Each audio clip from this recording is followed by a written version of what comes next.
ಇರಾನ್ನ ಪರಮೋಚ್ಚ ನಾಯಕ ಅಯತೊಲ್ಲಾ ಖಮೀನಿ ಹತ್ಯೆ ವಿಚಾರ. ಖಮೀನಿ ಹತ್ಯೆಗೆ ಇಸ್ರೇಲ್ ಪ್ಲಾನ್ ಹೇಗಿತ್ತು ಗೊತ್ತಾ?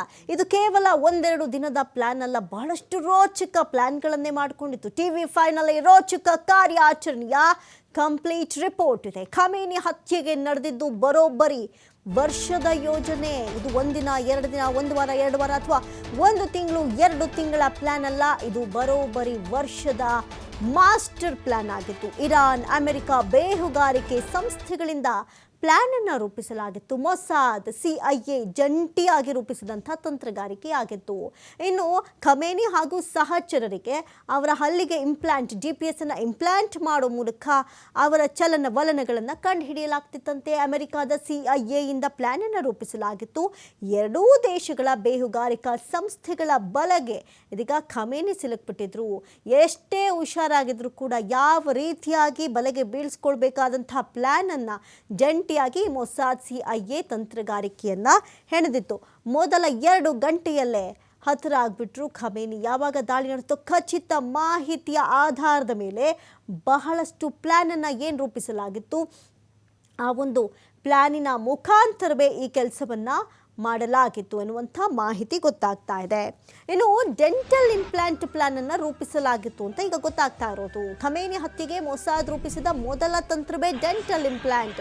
ವೈದ್ಯರ ಮಾರುವೇಷದಲ್ಲಿದ್ದಂಥ, ಇರಾನ್ನಲ್ಲಿ ವೈದ್ಯರ ಮಾರುವೇಷದಲ್ಲಿದ್ದಂಥ ಮೊಸಾದ್ ಏಜೆಂಟ್ ಇರಾನ್ ಸೇನಾಧಿಕಾರಿಗಳಿಗೆ ಹಲ್ಲಿನ ಶಸ್ತ್ರಚಿಕಿತ್ಸೆ ನೀಡುವಂಥ ನೆಪದಲ್ಲಿ, ಹಲ್ಲಿಗೆ ಚಿಕಿತ್ಸೆ ನೀಡುವಂಥ ನೆಪದಲ್ಲಿ ಲೊಕೇಶನ್ ಅನ್ನ ಪತ್ತೆ ಹಚ್ಚುವಂಥ ಚಿಪ್ಪನ್ನು ಒಳಗೊಂಡಂಥ ಡೆಂಟಲ್ ಅನ್ನ ಇಂಪ್ಲಾಂಟ್ ಮಾಡಿದ್ರು.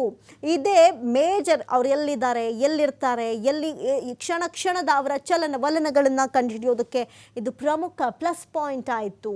ಖಮೇನಿ ಆಪ್ತ ವಲಯದ ಅಧಿಕಾರಿಗಳನ್ನು ಅಥವಾ ಖಮೇನಿಯ ಸಹಚರರನ್ನು ಗುರುತಿಸಿ ಈ ಒಂದು ಚಿಪ್ಪನ್ನು ಅಳವಡಿಕೆ ಮಾಡಲಾಗಿದೆ. ಈ ಮೂಲಕ ನಿಖರವಾಗಿ ಲೊಕೇಶನ್ ಅನ್ನ ಮೊಸಾದ್ ಪತ್ತೆ ಹಚ್ಚುತ್ತಾ ಇತ್ತು. ಇನ್ನು ಖಮೇನಿ ಹತ್ಯೆ ದಿನವೂ ನಿಖರ ಸ್ಥಳದ ಮಾಹಿತಿಯನ್ನ ನೀಡಿದ್ದ ಚಿಪ್ ಇದು. ಜೊತೆಗೆ IRGCಯಲ್ಲಿದ್ದಂಥ ಮೊಸಾದ್ ಏಜೆಂಟ್ ಇಸ್ಮಾಯಿಲ್ ಖಾನ್ ಎಂಬಾತ ಖಮೇನಿ ಹತ್ಯೆ ಹಿಂದಿನ ರೂವಾರಿ ಆಗಿದ್ದ. ನೋಡಿ, ಜೊತೆಲೇ ಇಟ್ಕೊಂಡು ಏನೆಲ್ಲ ಮಾಡಬಹುದು ಅವೆಲ್ಲ ಕೆಲಸಗಳನ್ನ ಮಾಡಿಬಿಟ್ರು. ಯಾಕಂತ ಹೇಳಿದ್ರೆ ಹೊರಗಡೆ ಎಷ್ಟೋ ಸೇಫ್ ಆಗಿದ್ರು. ಜೊತೆಗೆ ಈ ದಾಳಿಗಳು ನೈಟ್ ಆಗುತ್ತೆ ಅಂತ ಎಕ್ಸ್ಪೆಕ್ಟ್ ಮಾಡಿದ್ರು, ರಾತ್ರಿ ಸಮಯದಲ್ಲಿ, ಕತ್ತಲ ಸಮಯದಲ್ಲಿ ಆಗುತ್ತೆ ಅಂತ ಎಕ್ಸ್ಪೆಕ್ಟ್ ಮಾಡಿದ್ರು. ಹಗಲು ಹೊತ್ತಲ್ಲೇ ಈ ಒಂದು ದಾಳಿ ನಡೆಯುತ್ತೆ ಎನ್ನುವಂಥ ಒಂದು ಸಣ್ಣ ಹಿಂಟ್ ಕೂಡ ಕೊಡದಂತೆ ಈ ಒಂದು ದಾಳಿಯನ್ನು ಮಾಡಲಾಯಿತು. CIA ಹಾಗೂ ಮೊಸಾದ್ ಏಜೆಂಟ್ ಆಗಿ ಕೆಲಸ ಮಾಡ್ತಾ ಇದ್ದ ಖಾನಿ ಶನಿವಾರ ದಾಳಿ ವೇಳೆ ಅಮೆರಿಕ ಇಸ್ರೇಲ್ ಸ್ಥಳದ ಬಗ್ಗೆ ಖಚಿತವಾಗಿ ಮಾಹಿತಿಯನ್ನು ರವಾನೆ ಮಾಡಿದ್ರು. ಜೊತೆಗೆ ಈ ಒಂದು GPS ಟ್ರ್ಯಾಕ್ ಕೂಡ ಆಗ್ತಾ ಇತ್ತು, ಎಲ್ಲಿದ್ದಾರೆ ಅನ್ನುವಂಥದ್ದು. ಯಾಕಂದರೆ ಒಂದು ಮಾಹಿತಿ ಮಿಸ್ ಆದರೆ ಇನ್ನೊಂದು ಮಾಹಿತಿ, ಆ ಮಾಹಿತಿ ಮಿಸ್ ಆದರೆ ಇನ್ನೊಂದು ನಿಖರವಾದ ಮಾಹಿತಿಯನ್ನು ಇಸ್ರೇಲ್ ಹಾಗೂ ಅಮೆರಿಕ ಎದುರು ನೋಡ್ತಾ ಇತ್ತು.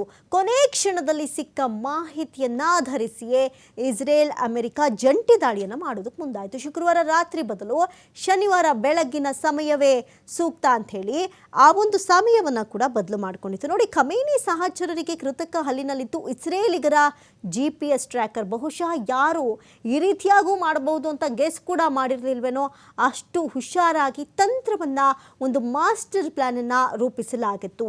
ಅಮೆರಿಕ ಹಾಗೂ ಇಸ್ರೇಲ್ ಜಂಟಿಯಾಗಿ ಇರಾನ್ ಮೇಲೆ ದಾಳಿ ನಡೆಸಿತು. ಇತ್ತೀಚಿನ ದಿನಗಳಲ್ಲಿ ನಡೆದಂತಹ ಅತಿ ರಣಭೀಕರ ದಾಳಿ ಇದು. ಈ ದಾಳಿಯಲ್ಲಿ ಇರಾನ್ ಸರ್ವೋಚ್ಚ ನಾಯಕ ಅಲಿ ಖಮೇನಿಯನ್ನ ಹತ್ಯೆ ಮಾಡಲಾಯಿತು. ಟಾರ್ಗೆಟ್ ಮಾಡಿ ಇಲ್ಲೇ ಇದ್ದಾರೆ ಎನ್ನುವಂಥ ಖಚಿತ ಮಾಹಿತಿ ಆಧಾರದ ಮೇಲೆ ಮಾಡಲಾಯಿತು. ಇನ್ನು ಆ ದೇಶದ ನಾಯಕನನ್ನೇ ಅಮೆರಿಕ ಹಾಗೂ ಇಸ್ರೇಲ್ ಜಂಟಿ ಕಾರ್ಯಾಚರಣೆಯಲ್ಲಿ ಮುಗಿಸಿತು. ಆದರೆ ಖಮೇನಿ ಹತ್ಯೆಗೆ ಮೊಸಾದ್ ರೂಪಿಸಿದ ಮೊದಲ ತಂತ್ರವೇ ನೋಡಿ, ಡೆಂಟಲ್ ಇಂಪ್ಲಾಂಟ್ ಸಾಧನ. ಇರಾನ್ನಲ್ಲಿದ್ದಂಥ ವೈದ್ಯರ ಮಾರುವೇಷದಲ್ಲಿದ್ದ ಮೊಸಾದ್ ಅಂಡರ್ ಕವರ್ ಏಜೆಂಟ್ಗಳು ಇರಾನಿಯನ್ ಸೇನಾಧಿಕಾರಿಗಳಿಗೆ ಹಲ್ಲಿನ ಚಿಕಿತ್ಸೆ ನೀಡುವಂಥ ನೆಪದಲ್ಲಿ ಲೊಕೇಶನ್ ಪತ್ತೆ ಹಚ್ಚುವ ಚಿಪ್ಪನ್ನು ಒಳಗೊಂಡಂಥ ಡೆಂಟಲ್ ಅನ್ನು ಇಂಪ್ಲಾಂಟ್ ಮಾಡಿ ಅಳವಡಿಸಿದ್ರು. ಇದೇ ಮೇಜರ್. ಅವ್ರು ಎಲ್ಲಿದ್ದಾರೆ, ಏನು ಮಾಡ್ತಾ ಇದ್ದಾರೆ, ಇದರ ಇಲ್ವಾ? ಯಾಕಂತ ಹೇಳಿದ್ರೆ ಒಂದಷ್ಟು ತಪ್ಪು ಮಾಹಿತಿಯನ್ನು ನೀಡಿ ದಾರಿ ತಪ್ಪಿಸುವಂಥ ಕೆಲಸಕ್ಕೂ ಅವಕಾಶ ಕೊಡಲಿಲ್ಲ. ಅಷ್ಟು ಬೇಹುಗಾರಿಕೆಯಲ್ಲಿ ಯಶಸ್ವಿ ಪ್ರದರ್ಶನ ಮಾಡೋದಕ್ಕೆ ಇವರು ಮುಂದಾಗಿದ್ರು. ಖಮೇನಿ ಆಪ್ತ ವಲಯದ ಅಧಿಕಾರಿಗಳನ್ನು ಗುರುತಿಸಿ ಚಿಪ್ ಒಳಗೊಂಡಂಥ ಡೆಂಟಲ್ ಇಂಪ್ಲಾಂಟ್ ಅಳವಡಿಸುವ ಮೂಲಕ ನಿಖರವಾದ ಎಕ್ಸಾಕ್ಟ್ ಲೊಕೇಶನ್ ಅನ್ನು ಪತ್ತೆ ಮಾಡಲಾಗಿತ್ತು. ಶನಿವಾರ ನಡೆದಂಥ ಅಮೆರಿಕ ಇಸ್ರೇಲ್ ದಾಳಿಗೆ ಡೆಂಟಲ್ ಇಂಪ್ಲಾಂಟ್ ಚಿಪ್ ಖಮೇನಿ ಉಳಿದುಕೊಂಡಿದ್ದಂಥ ಸ್ಥಳದ ನಿಖರವಾದಂಥ ಮಾಹಿತಿಯನ್ನು, ಆ ಲೊಕೇಶನ್ ಅನ್ನು ಕರೆಕ್ಟಾಗಿ ತೋರಿಸ್ತಾ ಇತ್ತು ಅನ್ನೋದು ಗೊತ್ತಾಗ್ತಾ ಇದೆ. ಇನ್ನು ಇಸ್ರೇಲ್ ದೇಶದ ಮೊಸಾದ್ ಎರಡು ದೇಶಗಳ ಗುಪ್ತಚರ ಸಂಸ್ಥೆಗಳಾದಂಥ ಇಸ್ರೇಲ್ನ ಮೊಸಾದ್ ಮತ್ತು ಅಮೆರಿಕದ CIA ಅತ್ಯಂತ ಬುದ್ಧಿವಂತಿಕೆಯಿಂದ ಮತ್ತು ತಾಳ್ಮೆಯಿಂದ ಇಟ್ಟ ಗುರಿಯನ್ನ ಯಶಸ್ವಿಯಾಗಿ ಮಾಡ್ಕೊಂಡಿದ್ದಾರೆ. ಆದರೆ ಈಗ ಈ ಎಲ್ಲ ವಿಚಾರಗಳ ಪಿನ್ ಟು ಪಿನ್ ಮಾಹಿತಿ ಇದೀಗ TV5ಗೆ ಲಭ್ಯವಾಗಿದೆ.